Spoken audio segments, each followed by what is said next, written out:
Welcome back. Postal ballot counting అనేది start అయిపోయింది. మరో 5-10 నిమిషాల్లో పోస్టల్ బ్యాలెట్ కు సంబంధించినటువంటి ఫలితాలు రిలీజ్ కాబోతున్నాయి. అయితే తెలంగాణకు సంబంధించి సికింద్రాబాద్ లోక్సభ స్థానానికి సంబంధించి కౌంటింగ్ వివరాలు అందించేందుకు మనకు ఏవై స్వామి లైవ్ లో సిద్ధంగా ఉన్నారు. ఏవై స్వామి, ప్రస్తుతం కౌంటింగ్ కొనసాగుతోందా? పోస్టల్ బ్యాలెట్ కౌంటింగ్ ఫలితాలు మనకు ఎప్పుడు తెలియొచ్చు అండ్ మనకు ట్రెండ్స్ ఎప్పుడు తెలిసే అవకాశం ఉంది?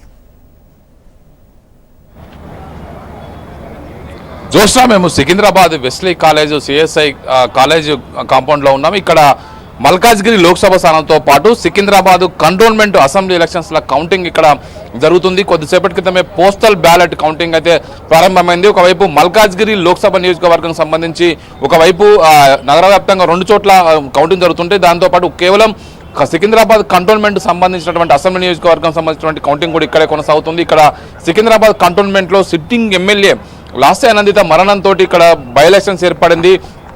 ఆ స్థానంలో సంబంధించి బై ఎలక్షన్ సంబంధించి కూడా ఇక్కడ కౌంటింగ్ కొనసాగుతూ ఉంది. ఇప్పటి వరకు అయితే పోస్టల్ బ్యాలెట్ కొనసాగుతుంది, లెక్కింపు కొనసాగుతుంది. మరి కాసేపట్లోనే ఈవీఎం కౌంటింగ్ కూడా కొనసాగుతుందని చెప్పి తెలుస్తుంది. మొత్తానికి ఇక్కడ సంబంధించి 2,60,000 ఓట్లకు గాను 2,30,000 పైగా ఓట్లు ఇక్కడ పోలయ్యాయి. దీనికి సంబంధించి 15 మంది అభ్యర్థులు ఎలక్షన్స్ బరిలో నిలిచారు. ఒకవైపు బీఆర్ఎస్ నుంచి ఒకవైపు నివేదిత, అదేవిధంగా మరోవైపు బీజేపీ నుంచి ఒకవైపు వంశతిలకు, కాంగ్రెస్ నుంచి శ్రీ గణేష్, ముగ్గురు అభ్యర్థులు బరిలో నిలిచారు.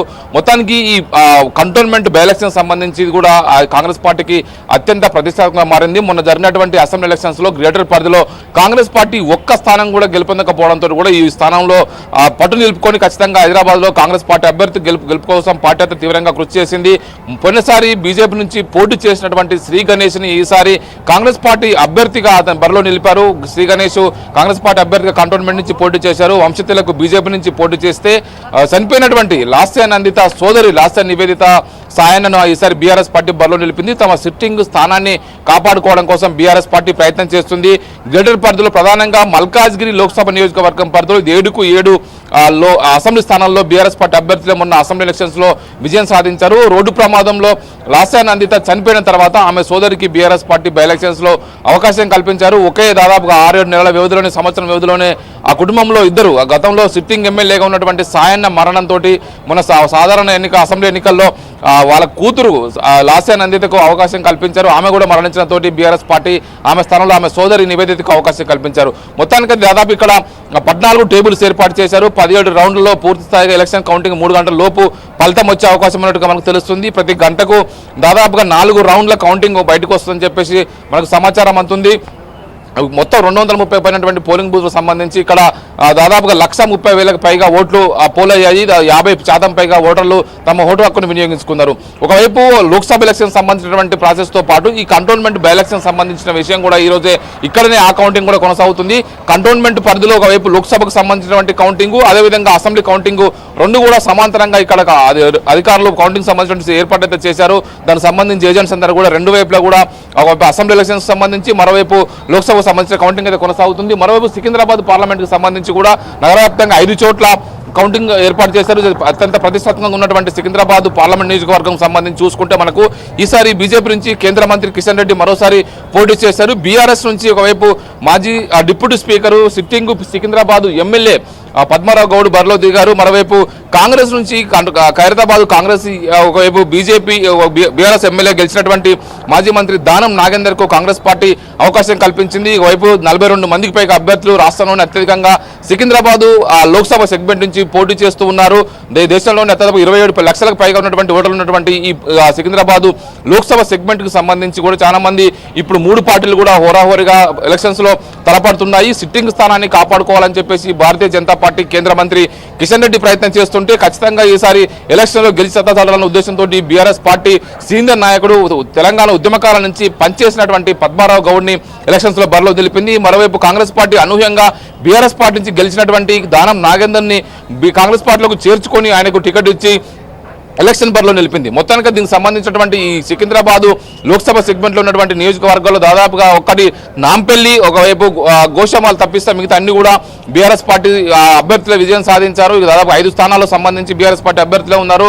ఒకవైపు ఇటు సికింద్రాబాద్ లో ఇప్పుడు పోటీ చేస్తున్నటువంటి పద్మారావు గెలిచారు, మరోవైపు ముషీరాబాద్ లో ముఠా గోపాల్ గెలిచారు, అంబర్పేటలో మరోవైపు కాలేరు వెంకటేష్, అదేవిధంగా ఇటు సనత్ నగర్ లో తలసాని శ్రీనివాస్ యాదవ్, ఇటు మరోవైపు జూబ్లీహిల్స్ లో మాగంటి గోపీనాథ్. సిట్టింగ్ ఎమ్మెల్యేలే బీఆర్ఎస్ పార్టీకి ఎక్కువ మంది ఉన్నారు కాబట్టి ఖచ్చితంగా గెలుస్తుందనే ఒక ఆశతో ఉంది.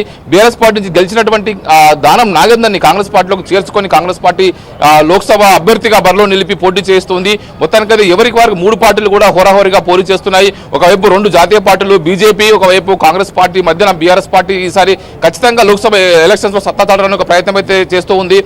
గతంలో ఎప్పుడు కూడా సికింద్రాబాద్ లోక్సభ సెగ్మెంట్ లో బీఆర్ఎస్ పార్టీ ఎప్పుడు విజయం సాధించినటువంటి చరిత్ర లేదు. ఖచ్చితంగా ఈసారి ఆ స్థానాన్ని నిలబెట్టుకోవాలనే ఒకవైపు బీజేపీ ప్రయత్నం చేస్తుంటే ఖచ్చితంగా దాన్ని బ్రేక్ చేసి ఇక్కడ మేము గెలవాలనే ఉద్దేశంతో బీఆర్ఎస్ పార్టీ తమ సీనియర్ నాయకుడు ఉన్నటువంటి పద్మారావు గౌడ్ని బరిలో నిలిపింది. మొత్తానికి తెలంగాణ వ్యాప్తంగా ఉన్నటువంటి 17 లోక్సభ సెగ్మెంట్లకు సంబంధించి అన్ని పార్టీలు కూడా హోరాహోరీగా పోటీ చేస్తున్నాయి. 2 జాతీయ పార్టీలు కాంగ్రెస్ బీజేపీల మధ్య బీఆర్ఎస్ మొన్న అసెంబ్లీ ఎలక్షన్స్ లో ఓడిపోయినటువంటి కొంత నైరాశ్యం ఉన్నటువంటి క్యాడర్ కు ఈసారి మెరుగైన సీటు సాధించి సత్తా చాటాలనే ఉద్దేశంతో బీఆర్ఎస్ పార్టీ ప్రయత్నం చేస్తూ ఉంది.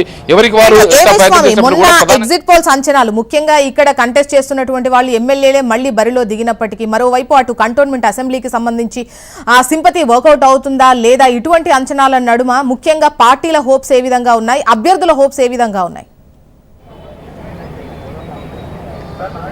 అంటే మనకంతున్నటువంటి సమాచారం ప్రకారం ఒకవైపు ఇప్పటికే ఎగ్జిట్ పోల్ చాలా విషయాల్లో కూడా ఒకవైపు కంటోన్మెంట్ సంబంధించి ఒకవైపు కాంగ్రెస్ పార్టీ అభ్యర్థి కాంగ్రెస్ పార్టీకి హైదరాబాద్ గ్రేటర్ పరిధిలో ఉన్న అసెంబ్లీ ఎలక్షన్స్ లో ఒక్క అభ్యర్థి కూడా గెలుపొందలేదు. పూర్తిగా బీఆర్ఎస్ పార్టీ మొత్తం స్వీప్ చేసింది. దీనికి సంబంధించి ఈసారి స్థానం దక్కించుకోవాలని చెప్పేసి అధికార కాంగ్రెస్ పార్టీ ప్రయత్నం చేస్తూనే బలంగా ఉన్నటువంటి శ్రీ గణేష్ ని ఎన్నికల బరిలో నిలిపింది. దానికి సంబంధించి పార్టీ అన్ని రకాల అండదండలు అందించింది. బీఆర్ఎస్ పార్టీ తమ సిట్టింగ్ స్థానం కాపాడుకోవడం కోసం సాయన్న కుటుంబం సెంటిమెంట్ ఉపయోగపడుతుందని చెప్పేసి లాస్య నదితో సోదరి లాస్య నివేదికకు సాయన్నకు అవకాశం కల్పించింది. మొత్తానికైతే ఇది సంబంధించి ఇక్కడ కాంగ్రెస్ పార్టీకి మెరుగైన అవకాశం ఉన్నట్టుగా మనకు కొంత ఎగ్జిట్ పోల్ అంచనాల ప్రకారం కొంత సమాచారం అందుతుంది. మరోవైపు లోక్సభ పరిస్థితికి వస్తే మాత్రం సికింద్రాబాద్ లో ఒకవైపు బీఆర్ఎస్ కు మరోవైపు బీజేపీకి మధ్యనే ప్రధాన పోరు ఉంటుంది. ఖచ్చితంగా బీజేపీ అభ్యర్థి మరోవైపు కిషన్ రెడ్డి గెలిపే అవకాశాలు ఎక్కువగా ఉన్నాయని చెప్పేసి కూడా చాలా మంది కూడా దానికి ఎగ్జిట్ పోల్ అంచనాలు కూడా అవే తెలియజేస్తున్నాయి. ఒకవైపు మల్కాజ్గిరి సంబంధించి ఇక్కడ మనం చూస్తున్నాం సికింద్రాబాద్ వైపు పక్క పరిధిలోకి వచ్చినప్పుడు కూడా కంటోన్మెంట్ పరిధిలో ఉన్నటువంటి సికింద్రాబాద్ కంటోన్మెంట్ పరిధిలో మల్కాజ్గిరి లోక్సభ నియోజకవర్గం పరిధిలోకి ఈ అసెంబ్లీ సెగ్మెంట్ వస్తుంది. ఇక్కడ 2 కూడా సమాంతరంగా ఎలక్షన్స్ కౌంటింగ్ అయితే కొనసాగుతుంది. మల్కాజ్గిరి లోక్సభ సెగ్మెంట్ లో బీజేపీ నుంచి ఒకవైపు ఇటెల్ రాజేందర్, మరోవైపు కాంగ్రెస్ నుంచి పట్నం సునీత మహేందర్ రెడ్డి, మరోవైపు బీఆర్ఎస్ నుంచి రాగి లక్ష్మారెడ్డి ఎన్నికల ఎలక్షన్స్ బరిలో నిలిచారు. ఖచ్చితంగా ఇక్కడ బీజేపీ అభ్యర్థి ఇటెల్ రాజేందర్ కే మెరుగైన గెలిచే అవకాశాలు మెరుగ్గా ఉన్నాయి. ఆయనకి ఎక్కువ మెజారిటీ వస్తుందనేది కూడా కొన్ని ఎగ్జిట్ ఫలితాలు సర్వే సంస్థలు కూడా తెలియజేస్తున్నాయి. జోష్నా.